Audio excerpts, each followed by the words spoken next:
Já foi o tempo em que a mulher era vista como sexo frágil. Hoje, somos guerreiras no mercado de trabalho, rainhas no lar, sedutoras na intimidade. Por todas essas razões, nós merecemos um espaço todo nosso. Entra no ar a partir de agora, Papo de Mulher.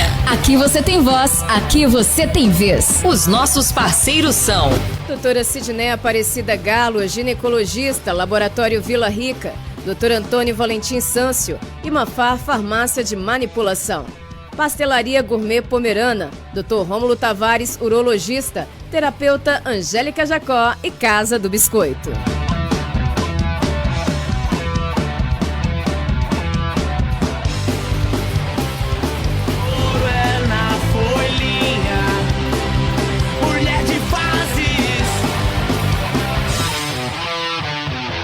Uma excelente tarde para você, 2 de outubro, conhecido como Outubro Rosa, onde falamos de prevenção e combate ao câncer de mama e de colo do útero. Para falar desse assunto, desse Outubro Rosa, do câncer de mama e de colo do útero, nós convidamos a ginecologista doutora Sidneia Aparecida Galo. Sidneia, boa tarde, seja bem-vinda mais uma vez ao nosso programa.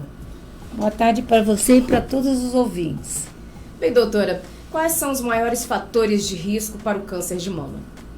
Olha, existem vários fatores de risco para o câncer de mama. É óbvio que eu vou falar alguns só. O câncer de mama tem fatores genéticos, né? Quer dizer, a pessoa já carrega o gene.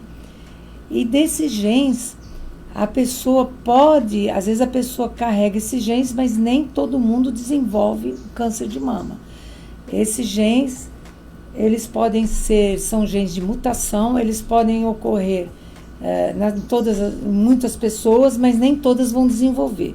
Em torno de 60 a 70% das pessoas que têm esse gene podem desenvolver o câncer de mama.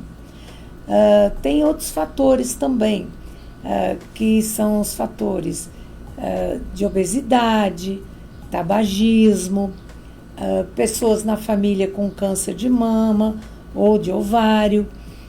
E essas pessoas também, o ambiente familiar, né, alimentação, uma alimentação que não seja saudável, que pode fazer desenvolver o câncer de mama. E as pessoas que às vezes têm muitas familiares com câncer de mama, que seriam muito jovens, né? São fatores de risco também. Por exemplo, se a pessoa tem parentes próximos, irmãs, pais que desenvolveram câncer de mama ou de ovário muito jovens, a pessoa pode ter o risco aumentado de câncer de mama. Por falar em juventude, semana passada, né, que o governo, já a senhora mesmo orientava, né, que de 40 anos já começaria a fazer a mamografia, sim. Mas para o governo no SUS era a partir dos 50 anos, e agora o governo também abriu esse leque, né, para 40 anos até 49 anos, porque muita população jovem, né, passando por isso também. Bem, e quais os sinais e sintomas que a mulher deve ficar atenta? Olha, geralmente, na fase inicial do câncer de mama, a pessoa é assintomática, isso é, ela não sente nada. Numa fase, às vezes, mais tardia, ela pode sentir um nódulo na mama, ela pode sentir a mama uma vermelhidão, a mama ficar vermelha. Ela pode ver que um dos mamilos pode se retrair, entrar para dentro, né, da mama. Muita gente já tem isso, né? Mas geralmente são nas 2 mamas. Mas se de repente a pessoa tem os 2 mamilos, que seriam já protusos para fora, que é o normal, né? E se de repente um entra para dentro, né, da mama, então tem que ficar atenta para isso. A pele meio enrugada, tipo uma casca de laranja, enfim, seriam mais esses, ou algum líquido que sai na mama. Nem sempre tudo isso é câncer, mas assim, seriam as alterações que podem surgir. Um espessamento na mama, a mama ficar mais espessada de um lado do que do outro, não é bem um caroço, mas um espessamento, um endurecimento da mama, que não ocorre no outro lado. Isso são coisas que a pessoa tem que ficar atenta. Logo procurar um médico. Vale a pena mesmo a mulher fazer o autoexame das mamas? Toda mulher vai se conhecer, não vai ali se enganar, entrar em desespero? Olha, o autoexame da mama não é bem para a pessoa, às vezes, fazer um diagnóstico. E sim para a pessoa conhecer sua mama, se familiarizar com a mama. Por exemplo, se a pessoa examina a mama regularmente, e não só a mama, como o corpo todo, né? Passa a mão para se familiarizar como é o corpo dela. Então, de repente, ela vê alguma coisa estranha, que é um nódulo. Aí sim procurar um médico. Agora, a pessoa também não pode ficar até uma coisa assim ruim, esse autoexame, no sentido de que se a pessoa fizer o autoexame e achar que não tem nada, aí a pessoa fala assim, eu não tenho nada, eu não vou procurar um médico, eu não vou fazer a mamografia, porque eu em casa já examinei minha mama e não vi caroço nenhum. Então isso é um problema. Então nem sempre a pessoa examinando a mama em casa e achar que não tem nada, não deve procurar um médico. Mesmo examinando a mama em casa, tem que procurar um médico, fazer sua mamografia no período certo. Então, esse autoexame da mama é mais para a pessoa conhecer o seu corpo, ver como ele é. Isso é muito importante, e não para fazer um diagnóstico. Porque diagnóstico quem faz é o médico e o exames, médico né? e os exames, né? Mamografia, ultrassom. E qual a importância da mamografia, como ela funciona? Olha, como foi bem falado, antes o governo, ele mandava as pessoas fazer de 50 aos 69 anos. E eu sempre fui contra, eu sempre achava que tinha que ser acima dos 40, porque 25 a 26% da população tem câncer de mama. É jovem, dos 40 aos 50 anos. E a Sociedade de Mastologia, ela também preconiza após os 40 anos. E agora o governo liberou também, graças a Deus, a mamografia a partir dos 40 anos pelo SUS. Então as mulheres com 40 anos acima até os 69 podem realizar esse exame pelo SUS. Porque antes só se tivesse, por exemplo, motivos, né, para fazer. Motivos, um nódulo, uma coisa assim. Hoje em dia não, se a pessoa quiser fazer, ela pode fazer. Bem, e quais os tipos de tratamentos para o câncer de mama existentes hoje no mercado? Alguma coisa foi revolucionada nesse sentido? Sim, hoje em dia existem vários tipos para câncer de mama. Tanto é que a mamografia, às vezes, acusam câncer na fase bem inicial, com microcalcificações, antes que o nódulo seja palpável. E isso é muito importante. Antes de palpar um nódulo, às vezes aparece algumas alterações na mama, que as pessoas serão biopsiadas e vão ser descobertas. E nesses casos, quanto mais cedo se descobre, menos traumático o tratamento. Isso às vezes só tira aquela parte do tumor, né, que tem, ou só tira o quadrante da mama, não precisa realizar uma mastectomia total. Então tem esses tipos de tratamento, retirar o tumor, fazer a quadrantectomia, retirar a mama toda, retirar os linfonodos, né, se forem afetados. Geralmente tira um para ver, né, se tem algum afetado, mas geralmente faz um esvaziamento da cadeia ganglionar, se for o caso. Tem a radioterapia, que também pode ser feita em alguns casos. É lógico que o oncologista vai avaliar cada caso em particular. Então tem radioterapia, quimioterapia e tem a parte de hormônio, que seria o que mais se usa, tamoxifeno, letrozol e muitos outros que podem ser usados no tratamento de câncer de mama. Quanto mais cedo se descobre, mais chances de cura. Sim, quanto mais cedo, sim, lógico, mais chances de cura, e às vezes a cura pode ser definitiva também. Eu vejo que muitas pessoas também não se preocupam porque falam, na minha família nunca existiu esse tipo de câncer, então nem se cuida direito. Mas se vê muitas mulheres, igual você falou, né, jovens já tendo câncer de mama, sem ninguém na família. Então tem tudo a ver com o gene, não somente com o histórico familiar? Sim, tem esses genes que é uma mutação, né, que a pessoa tem. Nem sempre o histórico familiar quer dizer que a pessoa vá ter câncer, ou ao contrário, que não tenha ninguém na família que a pessoa não vai ter câncer. Então pode existir. É lógico, a maior tendência é que a pessoa tenha câncer, não que vá ter, mas que o histórico familiar puxe muito a esse lado. Mas não quer dizer que a pessoa vá ter câncer. Assim como a pessoa que nunca teve ninguém na família, não quer dizer que não vá ter câncer, né? Bem, o exame de mamografia, ele deve ser feito todo ano? Mesmo a Olha, mulher mais jovem? Sim, o governo fala que a partir de 2 negativos pode ser... Dá um espaço. Dá um espaço de 3 anos.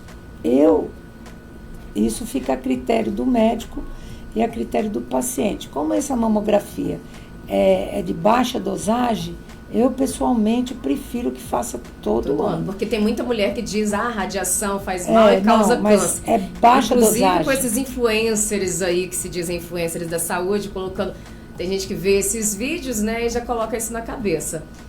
Não, mas a mamografia é segura porque é muito baixa a dosagem. Se fosse um aparelho de talvez 30 anos atrás, tudo bem, mas esses aparelhos mais modernos é pouca irradiação.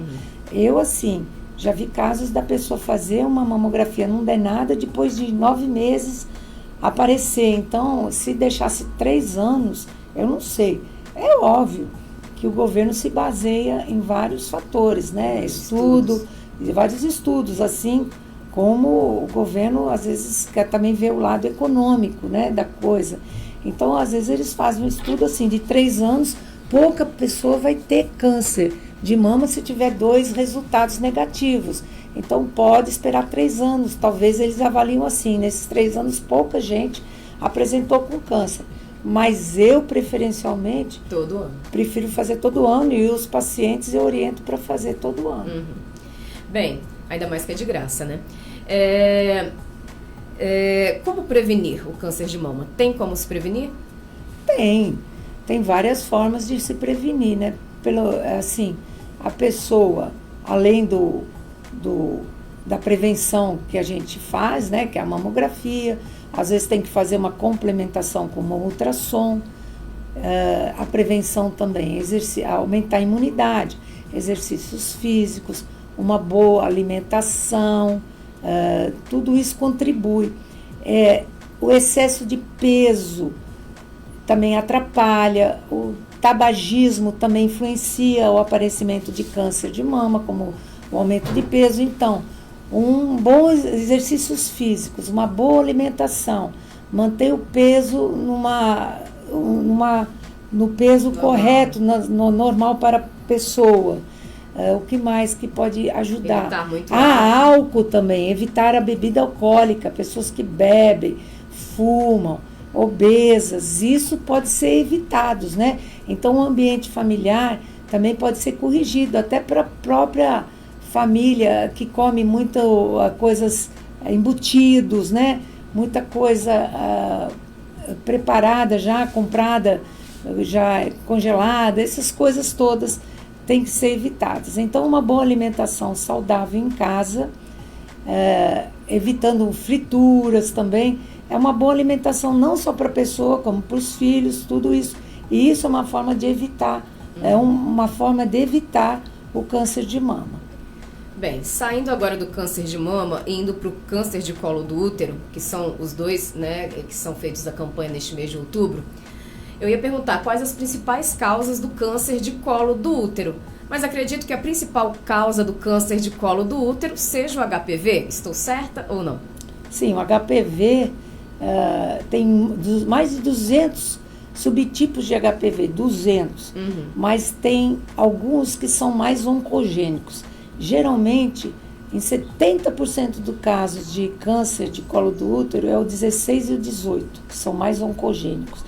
Os que mais causam câncer de colo do útero são esses 2 subtipos de HPV. Nem todos os HPVs causam câncer de colo do útero.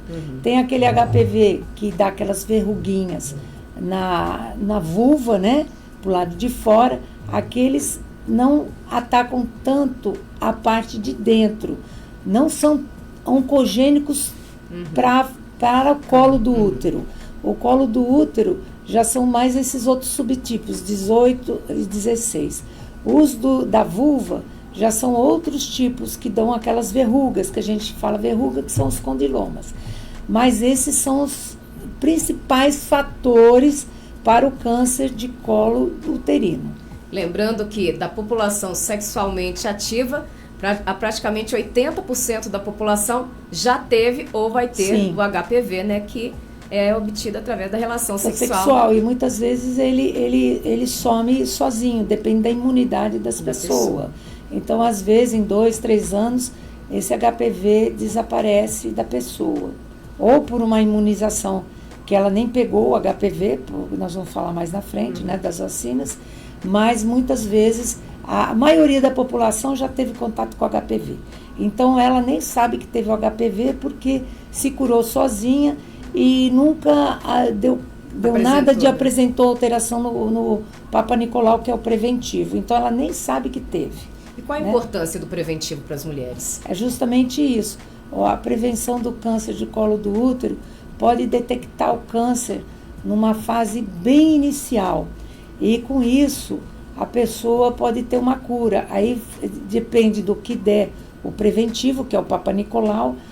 Podemos fazer uma colposcopia, né? Se for um caso de NIC 2, NIC 3, se faz uma colposcopia e até o NIC 1, que é uma fase bem leve, né? Que pode ser acompanhado só com o preventivo NIC 1, que já é uma alteração bem leve. O NIC 2 e o NIC 3 já são pré-cânceres, né, pode ser, o NIC 3 já é se tratado como um câncer. E o NIC 2 a gente pode acompanhar, depende do coisa que se faz uma cirurgia também no NIC 2. Mas o que eu quero decidir a importância disso é que NIC 1 a gente pode acompanhar, como pode fazer uma colposcopia. Já o NIC 2 e NIC 3 não, já tem que partir para uma colposcopia diagnóstica e tem que ficar acompanhando mais de perto o NIC 1 também. Então, a pessoa de 6 em 6 meses. 6 em 6 meses o NIC 1. E o NIC 2 e 3 já depende, já pode fazer a colposcopia e partir por uma cirurgia menor, né? Por isso que a importância do Papa Nicolau. Porque, às vezes, é só tirar um pedacinho do colo do útero ou tirar um pedaço do colo do útero. Não precisa fazer aquela cirurgia imensa, né? De tirar todo o útero, fazer esvaziamento ganglionar. Então, por isso que é importante as pessoas fazerem mais uma vez. Tem gente que não faz o preventivo. É muito importante, acima dos 25 anos, se fazer o preventivo. Mas se começou muito novinha, já tem que fazer também. Pode fazer, mas pode. Quanto mais a pessoa tem atividade sexual, pode ser mais cedo. E a gente vai falar isso mais tarde. Mas assim, o que eu quero relatar é que todo mundo acima dos 25 anos tem que fazer o preventivo. E se a pessoa é virgem, aí conversar com o seu médico, porque se a pessoa virgem nunca teve contato sexual, geralmente ela não é portadora do HPV, então nem sempre tem que fazer o preventivo. A gente pode colher também. Isso depende, é muito individualizado entre o paciente e o seu médico, se deve fazer em paciente virgem. Agora, mesmo sendo virgem, tem que fazer depois dos 40 o exame de mama. Isso aí não tem como fugir. Inclusive, tá? Se eu não me engano, é até mais risco, né? Para uma pessoa que nunca teve, voltando ali para o câncer de mama, filhos até os 30 anos, mais risco para o câncer de mama, né? Porque a pessoa quando toma, tem muito mais risco, né? Quando a pessoa não teve ou a pessoa acima dos 30 anos, né? Também é de risco. Eu também esqueci de relatar isso, né? Câncer de colo do útero causa sintomas? Olha, geralmente o câncer de colo do útero não causa sintomas, principalmente na fase inicial. Quando ele já está muito avançado, ele pode ter sangramento durante a relação sexual, um corrimento nem com odor fétido, nem todo corrimento com odor fétido, gente, é câncer, porque às vezes pode ser causado por uma bactéria que chama Gardnerella, um anaeróbio. Então, vocês não fiquem apavorados, não. A maioria do corrimento com odor é por uma bactéria que a gente trata facilmente no consultório. Agora, ele pode também, então, ter um odor fétido, sangramento durante a relação, sangramento intermenstrual, isso pode acontecer. Mas, geralmente, na fase inicial, não se dá nada, não. E a vacina do HPV é eficaz? Agora existe, além de 4 tipos, agora a nonovalente. Quem deve tomá-la? Olha, ela é a vacina, como qualquer vacina, ela pode não ter sua eficácia, mas normalmente ela é bem eficaz. Então, na adolescência se deve tomar, a criança deve tomar dos 9, no posto de saúde é dado gratuitamente, mamãe não vai esquecer de levar seus adolescentes no posto. 9 a 14 anos e menino dos 11 aos 14. Meninos também tem que tomar. Então, leva no posto. Lá fazem 2 doses dessa vacina para adolescentes e para pessoas que não tomaram, acima dos 25 anos que não tomaram, pode ser feito 2 até 3 doses. E para pessoas que nunca tomaram e tiver mais de 45 anos, ela pode ser não tão eficaz. Por quê? Geralmente, essas pessoas com mais de 45 anos com atividade sexual, geralmente elas já tiveram contato com HPV. Então, talvez a vacina não seja muito eficaz, mas pode ser tomada também, porque às vezes ela pode ter tido um HPV de um vírus 16, de um tipo 16, mas ela não pode ter tido do 18. Então, ela pode ser tomada sim, porque às vezes a pessoa não teve do 18 e ela pode ser eficaz para paciente acima dos porque 45 anos. A vida sexual continua, né? Bem, e o diagnóstico precoce, ele no Papa Nicolau, se encontrar o que no Papa Nicolau? Só NIC1 ou lesões intraepiteliais, ascos, o que preocupa ali? A gente geralmente se preocupa com lesões intraepiteliais de alto grau, o NIC1 e o NIC2. Dependendo da idade, NIC1 a gente não faz nada, só acompanha de 6 em 6 meses. A não ser que se mantenha o NIC1 muitos anos, 2 anos, por aí, faz colposcopia e nada, aí talvez tenha que fazer uma biópsia um pouco mais alargada, que seria tipo uma conização, não bem uma conização, mas tirar um pedaço através de uma cirurgia de alta frequência ou não, um pedaço do colo do útero, pegando a parte do colo do útero, que seria a parte do endocervical, porque pode ser que, apesar, o câncer pode ser instalado lá, né? Por isso que está dando esse NIC1 e não some. Assim, quando é o NIC2, a pessoa já tem uma prole definida, pode fazer uma cirurgia de alta frequência, retirando um pedacinho maior do colo do útero. E quando é o NIC3 também. E se pode não tiver uma prole definida? Não, pode ser feito também, tá? Porque ninguém vai ficar com NIC3, deixar um NIC3 que já é o começo de um câncer, de jeito nenhum. Aí a pessoa faz uma cirurgia, retirando uma parte do colo, e a pessoa pode ter filhos. Eu tive uma paciente há muitos anos atrás que ela teve filhos, tinha 2, e ela teve que fazer uma cirurgia, nem existia cirurgia de alta frequência antigamente. Ela fez uma conização e ela ficou boa, curada, porque ela já tem mais de 20 anos que ela fez isso, muito mais. E ela casou outra vez e ela teve outro filho. E não teve problema nenhum. Às vezes tem que fazer uma circlagem, que é dar uns pontinhos no colo do útero, porque ela fica com o colo do útero, ela só não fica com aquela parte de dentro, né? Então, pode ter filho sim. Aí talvez tenha que fazer uma circlagem, dependendo do tamanho do colo, da abertura que der, tenha que fazer uma circlagem, que é costurar o colo do útero, assim, quando ela tiver alguns meses de gravidez. Mudar de NIC1 para NIC2 ou de NIC2 para NIC3 leva muito tempo, muitos anos? Olha, NIC1 para NIC2 é muito difícil, mas pode acontecer. Agora, NIC2 para NIC3 pode sim mudar. E às vezes pode demorar 5 anos, 7, não tem uma previsão, mas pode demorar às vezes em torno de 5 anos, né? Agora, NIC1 é muito difícil dar NIC2. Às vezes essas mudanças podem ocorrer em torno, depende do NIC, até 7 anos, né?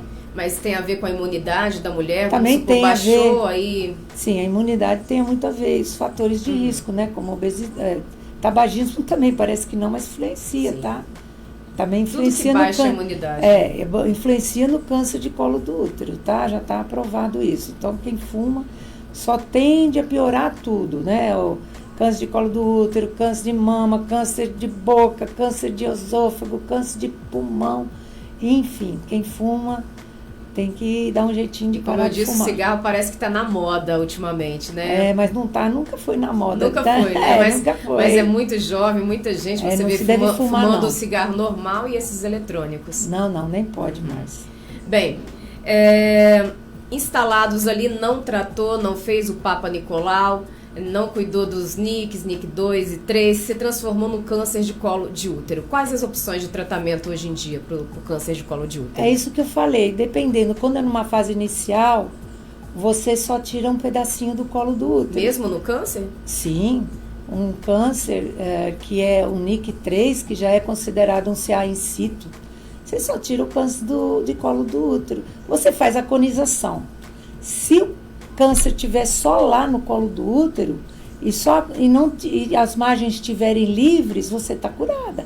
A pessoa está curada, né? Fazendo um cone bem feito, fazendo um cone retirando aquela parte do colo do útero, você já está curada. Com NIC 1, NIC 2, NIC 3, não, desculpe, NIC 1 não, NIC 2, NIC 3, tá? Agora, porque aí você, além do diagnóstico, para ver se realmente a pessoa tem aquele NIC 2, NIC 3, que seria uma fase inicial do câncer, às vezes você já se cura ali. Porque quando ele faz aquela conização, se as margens estiverem livres, a pessoa está curada. Sim, mas e aí, agora, se a quando não, aí você tem que fazer uma esterectomia, né? Se é um câncer invasivo, coisa assim, tem que tirar o útero, tem que fazer esvaziamento ganglionar, às vezes tem que tirar os ovários, fazer uma panesterectomia, tirar tudo. Muito mais agressivo do que mais ir lá agressivo, no médico fazer o Papa Nicolau todo aí ano, tem né? que tirar o útero, tem que tirar os gânglios da barriga, tem que tirar os ovários, isso dependendo do estágio que a pessoa tiver. Aí é um oncologista que vai avaliar.